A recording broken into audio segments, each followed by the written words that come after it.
அன்பிற்குரியவர்களே, இந்த நல்ல காலை வேளையிலே உங்கள் அனைவரையும் அன்போடு வாழ்த்தி வரவேற்கின்றோம். ஆண்டவருடைய கிருபையும் ஆண்டவருடைய தெய்வீக சமாதானமும் நம்மிலே பெருகுவதாக. நாம் தீர்க்கதரிசிகளை குறித்து சிந்தித்து கொண்டிருக்கிறோம்.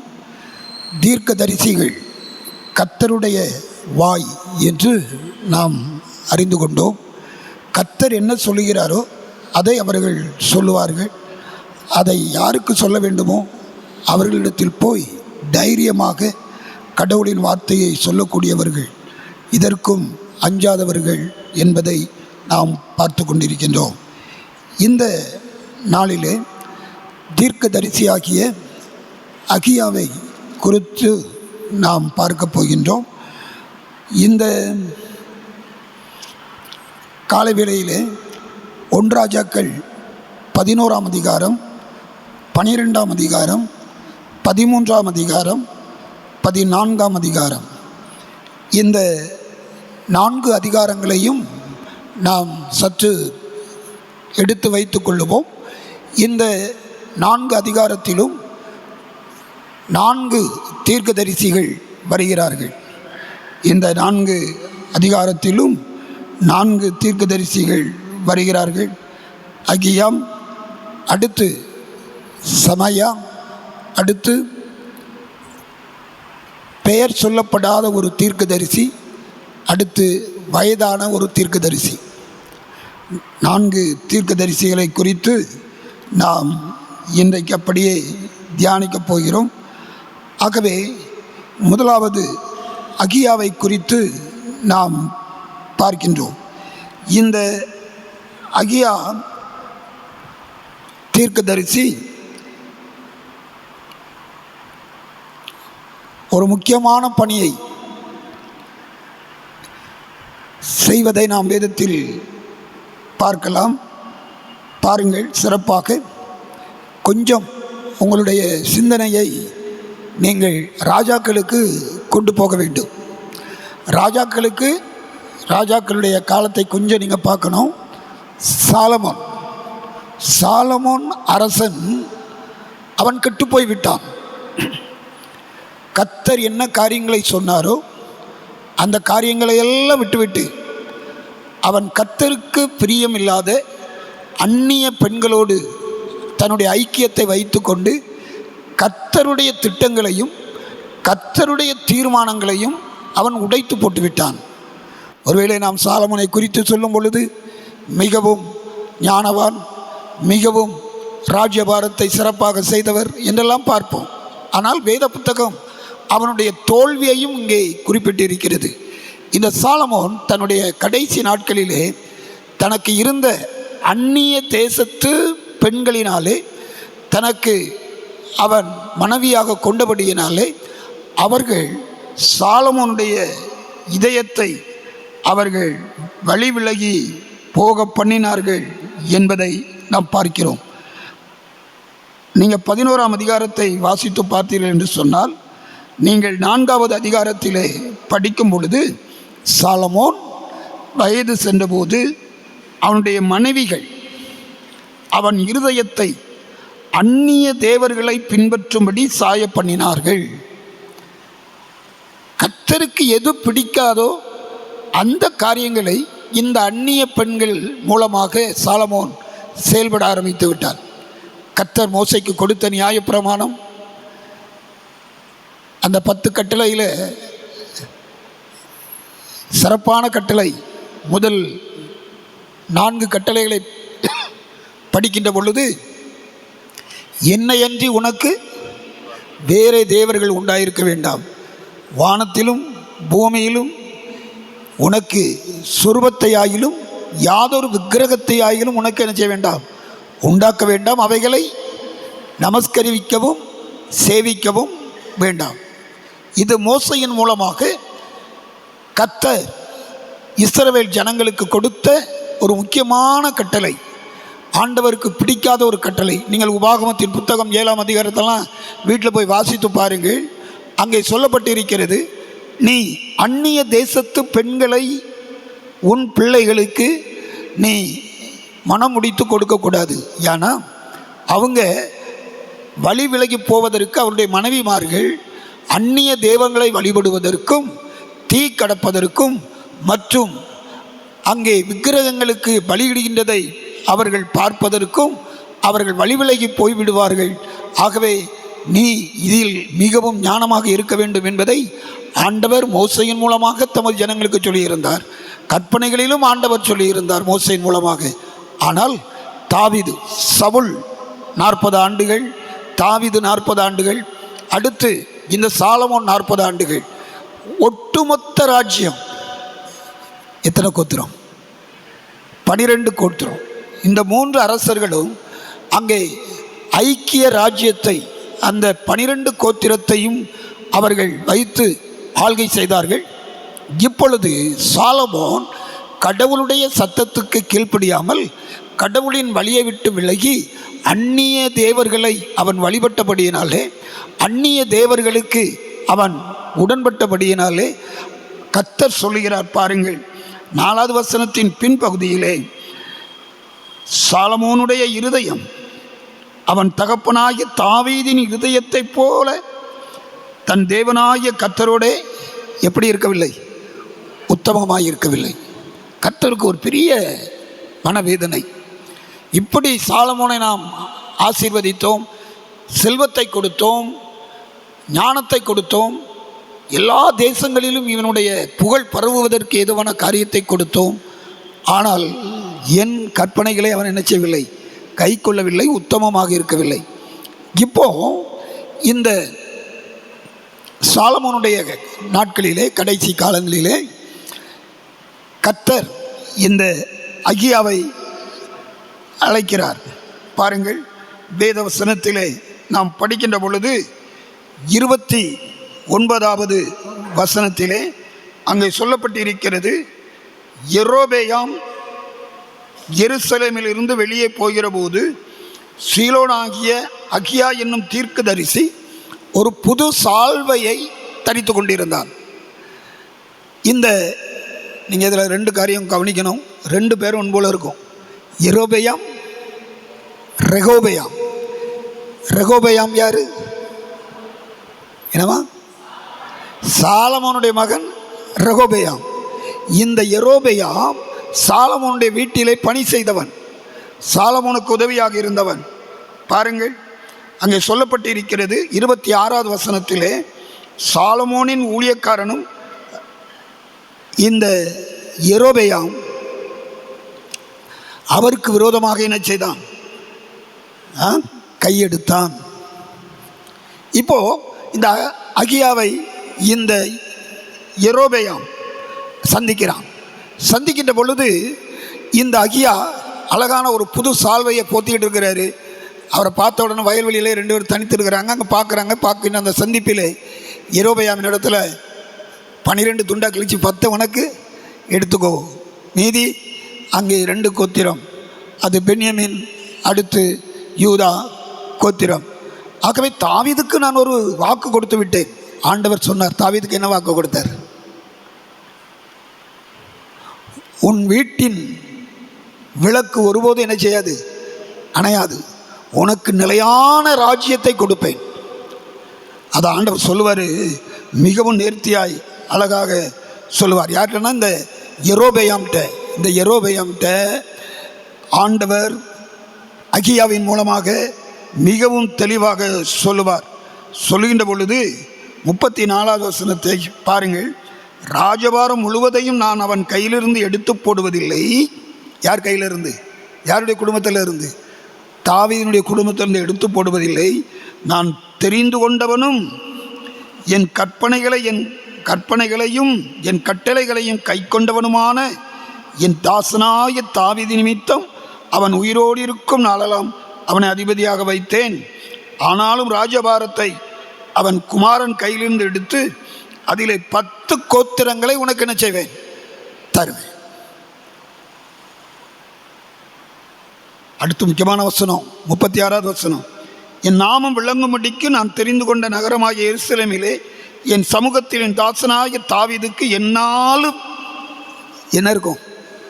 ஒரு விளக்கு இருக்கத்தக்கதாக அவன் குமாரனுக்கும் ஒரு கோத்திரத்தை என்ன செய்தேன், கொடுத்தேன். இது கடவுளுடைய வாக்கு. கர்த்தர் சொன்னால் அதில் மாற மாட்டார், மனிதன் சொன்னால் மாறிவிடுவான். இப்போ இந்த யெரொபெயாம்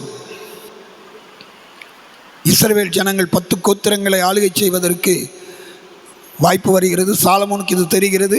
சாலமோனுக்கு பயந்து எங்கே ஓடிடுறான், மீண்டும் எங்கே போயிடுறாரு, அவன் எகிப்துக்கு ஓடி போகிறான். நீங்கள் இதை வசித்தீங்கன்னா தெரியும், எகிப்துக்கு போயிடுறான். ஆனால் சாலமோனுக்கு கடைசி நாட்களிலே வடகிழக்கு பகுதியிலிருந்தும் தென்கிழக்கு பகுதியிலிருந்தும் 2 பேர் அதிகமான நெருக்கம் கொடுத்தார்கள். 2 பேர் அதிகமாக நெருக்கம் கொடுத்தார்கள். ஆகவே ஆதாத் மற்றும் நாம் பார்க்கின்ற பொழுது ரேசோன் என்கின்ற இந்த 2 பேரும் சாலமோனுடைய கடைசி நாட்களிலே அவனுடைய ராஜபாரத்துக்கு விரோதமாக செயல்பட்டு கொண்டே இருந்தார்கள். இப்போது யெரொபெயாம் அங்கே சாலமோன் தன்னை கொன்றுவிடக்கூடாது என்று சொல்லி அவர் எகிப்துக்கு தப்பி போகிறாரு. அதற்கு பிறகு சாலமோன் மரித்த பின்பு இந்த யெரொபெயாம் மீண்டும் இங்கே வருகிறார். இப்போ தாவீதின் அந்த யூதா கோத்திரத்தை ஆளுகை செய்வதற்கு ரெகோபெயாமை அங்கே அரசராக மாற்றுகிறார்கள். இந்த ரெகோபெயாம் அங்கே கோத்திரத்தை ஆளுகை செய்கின்ற பொழுது முதல்ல இந்த 12 கோத்திரத்து மக்கள் அங்கே இருக்கிறாங்க. இந்த ரெகோபெயாம் வந்து ஆட்சியை செய்வதற்காக செயல்படும் பொழுது இந்த 10 கோத்திரத்து மக்களும் போய் கேட்குறாங்க, யார்கிட்ட, ரெகோபெயாம்கிட்ட, உங்கள் அப்பா இதெல்லாம் கடினமான காரியத்தை எல்லாம் செய்தார் பாருங்கள். அது சொல்லப்பட்டு இருக்கிறது 12ஆம் அதிகாரத்தில் 4வது வசனத்தில், சாலமோன் எங்களுக்கு இதெல்லாம் பண்ணினார், பாரமான நுகத்தை எங்கள் மேல் வைத்தார், இப்போது நீர் உடைய தகப்பன் சுமத்தின கடினமான சுமையை எங்கள் மேலே என்ன செய்யக்கூடாது, நீர் கடத்தக்கூடாது. ஒன்று சொல்லிடுவார், இந்த ரெகோபெயாம் சொல்லுவார், நீங்கள் போயிட்டு வாங்க, நான் உங்களுக்கு பின்னாடி சொல்கிறேன். நீ என்ன சொல்லுவார், என்னமா பதில் சொல்லுவார்.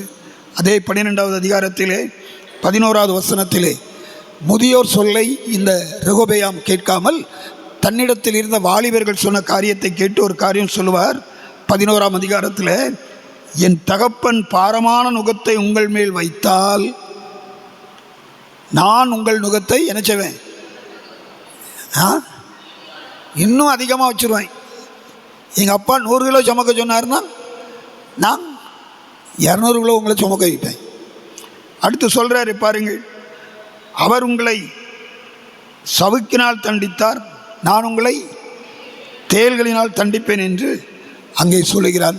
உடனே இந்த 10 கோத்திரத்துக்காரங்களும் ஒரு முடிவுக்கு வந்துடுவாங்க, எங்களுக்கு தாவீது கூட என்ன இல்லை, பங்கும் இல்லை, பாத்தியம் இல்லை. எகிப்திலிருந்து யார் வந்துட்டா, யெரொபெயாம். சாலமோனுக்கு பயந்து ஓடினார்ல, அகியா தீர்க்கதரிசி ஒரு 10 துண்டை கிழிச்சு அவர் கையில் கொடுத்தார்ல, இப்போது அவன் வந்து ஆட்சியை செய்கிறான். எங்கே செய்கிறான், திர்சாவில் இந்த யெரொபெயாம் ஆட்சி செய்து கொண்டு இருக்கிறான் 10 கோத்திரத்தையும். இப்போது இந்த யெரொபெயாமுக்கு ஒரு பெரிய பயம். என்ன பயம்னா, எருசலேமிலே தான் தேவாலயம் இருக்கிறது. இந்த 10 கோத்திரத்து மக்களும் பண்டிகை கொண்டாடுவதற்கு எங்கே போயிடக்கூடாது, எருசலேமுக்கு வந்துடக்கூடாது. எருசலேமுக்கு வந்தாங்கன்னா ரெகோபெயாமோட என்ன செஞ்சிருவாங்க, சேர்ந்துருவாங்கன்னு சொல்லி அவன் என்ன செய்தான் பாருங்கள். அங்கே ஒரு கன்றுக்குட்டியை தானிலும் பெத்தேலிலும் செய்து வைத்து விட்டான். இதுதான் உங்களை எங்கேருந்து கொண்டு வந்தது, சத்தமாக சொல்லுங்கள், எங்கேருந்து கொண்டு வந்தது, எகிப்திலிருந்து கொண்டு வந்தது. ரொம்ப துணிச்சலாக சொல்லுவான், ரொம்ப துணிச்சலாக சொல்லுவான். அப்படியே 13ஆம் அதிகாரத்துக்கு வருவோம். இப்போது இந்த 13ஆம் அதிகாரத்தின் தொடக்கத்துக்கு முன்னாடி 12வது அதிகாரத்தின் கடைசி பகுதியில் ரெகோபெயாமுக்கு ரொம்ப கோபம். யாருக்கு, ரெகோபெயாம் யாருடைய பையன், சாலமோனுடைய பையன், யூதா கோத்திரத்தை ஆளுகிறவர். ஆகவே இந்த ரெகோபெயாம் ஜனங்களையெல்லாம் கூட்டுட்டு யார்கிட்ட சண்டைக்கு போனோம், யெரொபெயாம்கிட்ட போனோம் அப்படின்னு சொல்லி கிளம்பி வராரு. கிளம்பி வரும் பொழுது ஒரு தீர்க்கதரிசி 22வது வசனம், 12ஆம் அதிகாரம் 22வது வசனம், தேவனுடைய மனுஷனாகிய சேமாவுக்கு தேவனுடைய வார்த்தை உண்டாகி அவர் சொன்னது, யூதாவின் ராஜாவாகிய ரெகோபெயாம் என்னும் சாலமோனின் குமாரனையும் யூதா வம்சத்தார் அனைவரையும் பென்யமீனையும் மற்ற ஜனங்களையும் நோக்கி, நீங்கள் போகக்கூடாது, கர்த்தர் தான் இந்த காரியத்தை என்ன செய்தார் என்று சொன்ன உடனே போயிடுவாங்க. இப்போ எத்தனை தீர்க்கதரிசி சொல்ல வந்திருக்கிறாரு? அகியா, செமையா. அடுத்து இந்த யெரொபெயாம் எந்த கோத்திரத்துக்கு அரசன்? 10 கோத்திரத்திற்கு அரசன் யாரு? யெரொபெயாம். அவன் என்ன பண்ணான்னா, ஒரு பலிபீடத்தை கெட்டித்தான் தூபம் காட்டுவதற்கு முற்பட்டான். இப்போ கர்த்தர் ஒரு தீர்க்கதரிசியை அனுப்புகிறார். பெயரிடப்படாத ஒரு தீர்க்கதரிசி. அதுக்கு பெயர் கிடையாது. 13வது அதிகாரத்தில் அவர் சொல்லுவார், அவன் தூபம் காட்ட நிற்கின்ற அந்த சூழலிலே இந்த யெரொபெயாமை பார்த்து சொல்லுவார், நீ செய்யாதப்பா, தப்பு பண்ணாதப்பா, அப்படி சொல்லிட்டு நீ பாகால்களுக்கெல்லாம் காரியங்களை செய்கிறாயே, பலிபீடமே கர்த்தரை ஆராதிக்கக்கூடிய ஜனங்கள் வழி விலகி போகிறாங்களே என்று சொன்னான்.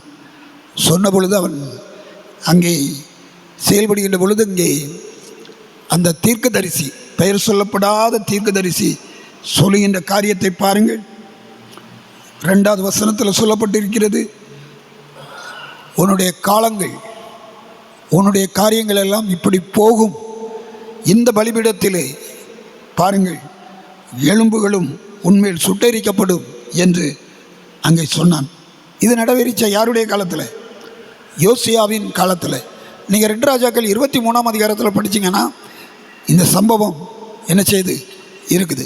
2 ராஜாக்கள் 23ஆம் அதிகாரம் 15 முதல் 25 வசனம் வரைக்கும் என்ன வாசித்தீங்கன்னா, யோசியாவின் காலத்திலே, யோசியா அரசனுடைய காலத்திலே இந்த பெயர் சொல்லாத இந்த தீர்க்கதரிசி சொன்ன காரியங்கள் அங்கே நடைபெறுவதற்கு ஏதுவாக இருக்கிறது. அந்த நாளில் பெயர் சொல்லாத அந்த தீர்க்கதரிசி சொன்ன பொழுது அந்த பலிபீடம் அங்கே வெடித்து போனது. உடனே யெரொபெயாம் கையை நீட்டுவான். அவனுடைய கை மறுத்து போய்விட்டது. திரும்ப கூடுவான். இந்த பெயர் சொல்லப்படாத தீர்க்கதரிசியில் கடவுளை நோக்கி கூப்பிடுப்பா, என் கையை என்ன செய்யட்டும், சரியாகட்டும். அன்புக்குரியவர்களே, இந்த தீர்க்கதரிசி ரொம்ப துணிச்சலான இந்த தீர்க்கதரிசிட்ட கர்த்தர் சொல்லியிருப்பார், நீ போயிட்டு இந்த காரியத்தை எல்லாம் யெரொபெயாம்ட்டு சொல்லிட்டு என்ன செஞ்சிடணும், திரும்பி வந்துடணும். அங்கே சாப்பிடக்கூடாது, தண்ணி குடிக்கக்கூடாது, அப்பம் சாப்பிடக்கூடாது, புசிக்கக்கூடாது. ஆனால் திரும்பி வரும் பொழுது அங்கே ஒரு இஸ்ரவேலிலே அங்கே ஒரு வேதவசனம் சொல்லுகிறது. என்ன தீர்க்கதரிசி?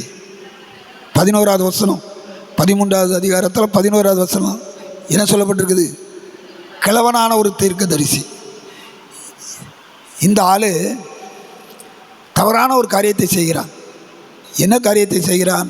இந்த கிழவனான தீர்க்கதரிசி, இந்த பெயர் சொல்லப்படாத தீர்க்கதரிசி இப்படி சொன்னால், பலிபீடம் வெடிச்சிட்டு இந்த செய்தியெல்லாம் சொன்ன உடனே வந்துட்டு போயிட்டார் அப்படின்னு சொன்னோன்னே தன் பிள்ளைகள்கிட்ட கேட்குறாரு, எங்கே போகிறாரு, எப்படி போகிறாரு?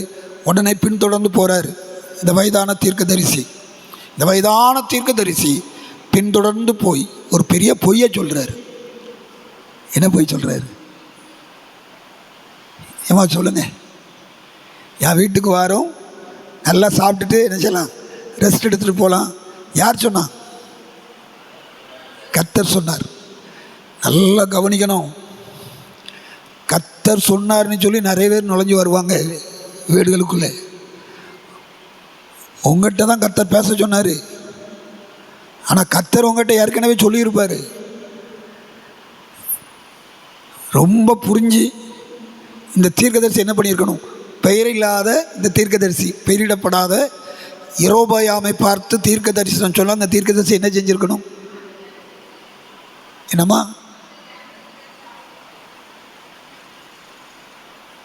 ஆண்டவர்கிட்ட முதலாவது கேட்டிருக்கணும். ஆண்டவர் சொல்லி தான் வந்திருக்கிறாரு. ஆண்டவர் தான் ஒரு காரியத்தை சொல்லியிருக்காரு, நீ புசிக்கவும் கூடாது, அப்பம் சாப்பிடக்கூடாது, தண்ணி கூட குடிக்கக்கூடாது, பேசாமல் என்ன செஞ்சிடணும், திரும்பி வந்துடணும். அப்போ இவர் சொல்லணும், அவன் அந்த வயசான தீர்க்கதரிசி சொல்லும் பொழுது உமர்கிட்ட சொன்ன கடவுள் என்கிட்ட இப்படி சொல்லியிருக்காரு. அப்போ கடவுள் மாற்றி பேசுவாரா? நீர் பொறும், நான் யார்கிட்ட கேட்டு சொல்கிறேன். அவர்கிட்ட கேட்டுகிட்டே நான் சொல்லிடுறேன், வரணுமா வேண்டாமா. நீ உன்கிட்ட சொன்ன கடவுள் என்கிட்ட என்ன செய்யணும், சொல்லணும். நீங்கள் இதில் இப்போ எப்போவுமே இப்படி கொஞ்சம் ஜாக்கிரதையாக இருக்கணும். யாராவது வந்து கர்த்தர் பேரில், கர்த்தர் எங்களுக்கு சொப்பனத்தில் வெளிப்படுத்தினார், எங்களுக்கு உள்ளத்தில் சொன்னார் அப்படி சொல்லி வந்து நிற்பாங்க. உங்கள்கிட்ட சொன்ன கர்த்தர் நல்லவர் தான் சொல்லியிருக்கலாம். ஆனால் அதுக்கு முன்னாடி நான் கொஞ்சம் தீர அவர்கிட்ட விசாரிச்சுட்டு என்னுடைய புரிதலின்படி நான் அவர்கிட்ட கேட்டுட்டு அவர் சொல்லியிருந்தால் நான் என்ன செய்கிறேன், நீங்கள் சொன்ன வார்த்தைகளை ஏற்றுக்கொள்கிறேன். ரொம்ப சபை ஞானமாக இருக்கணும். கடைசியில் என்ன ஆச்சு தெரியுமா? அந்த பெயர் சொல்லாத தீர்க்கதரிசி என்ன நடந்துச்சு? சிங்கம் வந்து அவரை அடித்து போட்டு கழுதையை உணவு செய்யலை, அது அங்கே நிற்குது. இந்த செய்தி மீண்டும் யாருக்கு தான் போகுது? வயசான ஆளுக்கு போகுது, வயசான தீர்க்கதரிசி. அவர் வந்து இவரை தூக்கிட்டு போய் என் மகனே என் சகோதரன் சொல்லி அழுறாரு. அவருடைய கல்லறையிலே கொண்டு யார் அடக்கம் பண்ணுறாரு? யாரம்மா? பெயர் சொல்லப்படாத தீர்க்கதரிசியை கொண்டு வைக்கிறாரு. பிள்ளைகள்கிட்ட சொல்லுவார், எனக்கும் வயசாகி போச்சு, நானும் சீக்கிரம் போயிடுவேன், போன பிறகு என் எலும்புகளை யாரோட கொண்டு வச்சிடணும், இந்த பெயர் சொல்லப்படாத தீர்க்கதரிசியோடு வச்சிடணும். இதெல்லாம் நீங்கள் யோசியாவின் அரசனுடைய காலத்திலே நடைபெற்ற சம்பவத்தை வாசியுங்கள். இந்த எலும்புகள் எல்லாம் என்ன செய்யப்பட்டது என்று தெளிவாக சொல்லப்பட்டு இருக்கிறது. அகியா, செமாயா, பெயர் சொல்லப்படாத தீர்க்கதரிசி, வயதான தீர்க்கதரிசி. அடுத்து இந்த 14வது அதிகாரத்தில் வருகிறவர் அகியா வருகிறார். மீண்டும் இந்த அகியாவுக்கு வயசாகி போச்சுது, கண் சற்று மங்களடைந்து விட்டது. இப்போ இந்த யெரொபெயாமின் குமாரனாகிய அபியா வியாதிப்படுக்கை ஆயிடுறான். இப்போ யெரொபெயாம் சொல்கிறாரு, யார்? யெரொபெயாம் இஸ்ரவேலுடைய அரசன் சொல்கிறாரு, எனக்கு ஒருத்தர் புது சால்வை கிழிச்சு 10 துண்டை கொடுத்தாரு, நீ ராஜாவாக மாறுவாய் என்று சொன்னார். நான் ராஜாவாயிட்டேன். இப்போ நம்ம பையன் சோமலாமல் இருக்கிறான், அவர்கிட்ட போய் நீ என்ன செய், கேளு, பிழைப்பானா பிழைக்க மாட்டானா, அவர்கிட்ட போய் கேட்டுட்டு வா அப்படின்னு சொல்லி எப்படி அனுப்புகிறான்? அரசனுடைய மனைவி என்று தெரியாதபடிக்கு வேஷம் மாறி போமா அப்படின்னு சொல்லி வேஷத்தை மாற்றி அனுப்புகிறான். நான் நினைக்கிறேன் இந்த அகிய தீர்க்கதரிசி நல்ல ஒரு கடவுளுடைய மனிதன். ஏன்னா என் மனைவி அனுப்ப முன்னாடி கர்த்தர் அவனை பார்த்து சொல்கிறாரு, எப்பா வேஷம் மாறி யார் வாரா? யெரொபெயாமுடைய மனைவி வராங்க, நீ இன்ன விதமாக சொல்லிவிடு அப்படின்னு சொல்லி அனுப்புகிறாரு. சொல்லிடுறாரு, கர்த்தர் சொல்லிடுறாரு. இவருக்கு பார்வை சரியா தெரியல, கண்கள் மண்கள் அடைந்து இருக்கிறது. இவா வேஷம் மாறி யெரொபெயாமுடைய மனைவி உள்ளே வாரா. உள்ளே வந்த உடனே டக்குனி சொல்கிறாரு, வாங்க, யார்? யெரொபெயாமின் மனைவியே நீங்கள் உள்ளே வாங்க. அவளுக்கு ஷாக் ஆயிடுச்சு. அவள் சும்மா போகல, நல்ல தேன் பாட்டில், ஒரு கலசத்தில் தேன் பொருட்கள்லாம் கொண்டுட்டு போய் அங்கே சம்மதிக்க வைத்து விடலாம் என்று செயல்படுகிறார். ஆனால் இந்த அகியா சொல்லுகிறார், உன் புருஷனை, உன் கணவனை தாவீதின் குடும்பத்திலிருந்து கோத்திரங்களை பிரித்தெடுத்து இந்த யெரொபெயாமை நான் அரசனாக்கினேன். அவன் என் சத்தத்துக்கு என்ன செய்யலை, செவி கொடுக்கல, என் வார்த்தைக்கு அவன் செவி கொடுக்கவில்லை அப்படி சொல்லி கடவுள் வருந்துகிறார், கர்த்தர் வருத்தப்படுகிறார் என்பதெல்லாம் சொல்லிட்டு கடைசியில் சொல்லி அனுப்பிடுவான், உன் வாசலுக்கு நீ இப்போ வீட்டு வாசலுக்கு போக முன்னாடி என்ன செஞ்சிருவான், உன் மகன் மரித்து போய் விடுவான். அன்புக்குரியவர்களே, இந்த 4 அதிகாரத்தையும் நாம் ஒட்டுமொத்தமாக பார்க்கும் பொழுது அகியா தீர்க்கதரிசி கர்த்தருக்கு கீழ்ப்படிந்தவன், கர்த்தர் என்ன சொன்னாரோ அதை செய்து முடித்தவர், கர்த்தருடைய வார்த்தைக்கு தன்னை முழுமையாக ஒப்பு கொடுத்தவர். இதுதான் ஆண்டவர் நம்மிடத்தில் விரும்புவது. கர்த்தர் என்ன சொல்கிறாரோ அதற்கு நாம் என்ன செய்ய வேண்டும், கீழ்ப்படிய வேண்டும். அது யார் எது வந்து சொன்னாலும் அதை பற்றி பிரச்சனை இல்லை. கர்த்தர் எனக்கு ஒரு காரியம் சொல்லிட்டாருன்னா அதை ரொம்ப தெளிவாக இருக்கணும், ரொம்ப தெளிவாக இருக்கணும். அடுத்து அந்த யெரொபெயாமை சீர்திருத்துவதற்கு ஒரு தீர்க்கதரிசி அனுப்புகிறார். அது யார்? பெயரிடாத ஒரு தீர்க்கதரிசி. அவன் போய் சொன்ன உடனே கர்த்தருடைய வார்த்தை போய் சொல்கிறாரு, தைரியமாக சொல்கிறாரு. அரசனுக்கு விரோதமாய் சொல்லுவது பயம்தான். கையை நீட்டினான். யெரொபெயாம் கையை நீட்டினான், கை மறுத்து போனது. வேண்டினான், கை சரியாயிற்று. அப்போது ஊழியக்காரன் சொல்கிறத கர்த்தர் என்ன செய்வார்? செய்வார், நடக்கும். ஆனாலும் அந்த ஊழியக்காரன் கர்த்தர் என்ன சொன்னார் அதுக்கு என்ன செஞ்சுருக்கணும்? கீழ்ப்படிஞ்சிருக்கணும். புரிதல் தவறாக போய்விட்டது, புரிதல் தவறாக போய்விட்டது. பல நேரங்களிலே நம்முடைய புரிதலும் தவறாக போய்விடக்கூடாது என்பதற்கு ஒரு எச்சரிக்கை இந்த பெயர் சொல்லப்படாத தீர்க்கதரிசி. வயதான தீர்க்கதரிசி, வயதான தீர்க்கதரிசி அவருக்கு இந்த பெயர் சொல்லாத தீர்க்கதரிசியை கெடுக்கிறதுக்காகவே நினைச்சிட்டார், வந்துட்டார். சில நேரங்களில் சில மனிதர்கள் வந்து நம்ம நல்ல ஆவிக்குரிய வாழ்க்கையில் போயிட்டுருப்போம், நல்ல ஆண்டவருக்கு பிரியமாக நம்முடைய வாழ்க்கை போயிட்டுருக்கோம். தேவையில்லாமல் உள்ளே வந்து நுழைஞ்சி தேவையில்லாத கருத்துக்களை சொல்லி தேவையில்லாத கர்த்தருக்கு பிரியமில்லாத காரியங்களை எல்லாம் செய்ய சொல்லி என்ன செஞ்சிருவாங்க? நம்மளை டிஸ்ட்ராக்ட் பண்ணிடுவாங்க. ஜாக்கிரதையாக இருக்கணும். ஆகவே இந்த லெந்து காலத்திலே நாம் படிக்கின்ற இந்த 4 தீர்க்கதரிசிகள் அகியா, செமாயா போகாதங்கப்பா. யார்கிட்ட? யூதா கோத்திரத்து மக்கள் பென்யமீன் ஜனங்களை பார்த்து சொல்ல போகாதீங்க, ரெகொபெயாம்கிட்ட சொல்ல போகாதீங்க, கர்த்தர் இந்த காரியத்தை செய்திருக்கிறார். அவனும் சொன்னதை சொன்னான். ஆனால் வயதான தீர்க்கதரிசி, இந்த பெயரிடாத தீர்க்கதரிசி, இவருடைய நிலை அங்கே அரசனுடைய காரியங்களிலே தீர்க்கர்களுக்குள்ளே இருக்கின்ற ஊழியர்களுக்குள்ளே இருக்கின்ற அந்த இடர்பாடுகளை குறித்து இங்கே சொல்லப்பட்டு இருக்கிறது. அன்புக்குரியவர்களே, இந்த காலை வேளையிலே நாம் கற்றுக்கொள்கின்ற ஒரே ஒரு உண்மை, எந்த சூழலிலும் எந்த நிலையிலும் கர்த்தர் சொன்ன பிறகு மாற்று உத்தரவை நம்ம செய்யக்கூடாது. அப்படி ஒரு மாற்று உத்தரவு வேண்டும் என்று சொன்னால் நம்ம யார்கிட்ட தான் போய் கேட்கணும்? கர்த்தரிடத்தை தான் போய் கேட்கணும். இதை மனதில் வைத்துக் கொள்ளுங்கள். நம்முடைய ஜீவியத்தில் கடவுள் அற்புதம் செய்வார்.